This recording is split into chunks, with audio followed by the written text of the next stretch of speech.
1983 চনত নেলিত এটা নৰসংহাৰ এটা সংগঠিত হৈছিল আৰু তেতিয়া তিৱাৰী কমিশন বুলি ৰাজ্য চৰকাৰে এটা কমিশন গঠন কৰি দিছিল কিন্তু আজিলৈকে কমিশনৰ ৰিপৰ্ট বিধানসভাত দিয়া হোৱা নাছিল অহা 25 নৱেম্বৰৰ বিধানসভাত তিৱাৰী কমিশনৰ ৰিপৰ্ট 1983 চনৰ নেলি নৰসংহাৰৰ প্ৰেক্ষাপটত গঠন কৰা তিৱাৰী কমিশনৰ ৰিপৰ্ট আমি আনুষ্ঠানিকভাৱে অসম বিধানসভাৰ মজিয়াত ৰাখিবলৈ আমি আজি সিদ্ধান্ত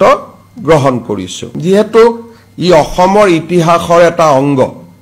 আৰু বহুত পিছত সাইন্টিষ্ট সকলে ইয়াক বেলেগ বেলেগ ধৰণে হিষ্টৰিয়ান সোশিয়াল সাইন্টিষ্ট তেওঁলোকে বেলেগ বেলেগ ধৰণে ইয়াক উপস্থাপন কৰিছে এটলিষ্ট ৰিপৰ্টটো সন্মুখত থাকিলে মানুহে প্ৰকৃত তথ্যটো পাব পাৰিব সেই সময়ত কি হৈছিল আৰু 83 চনৰ ৰিপৰ্ট এটা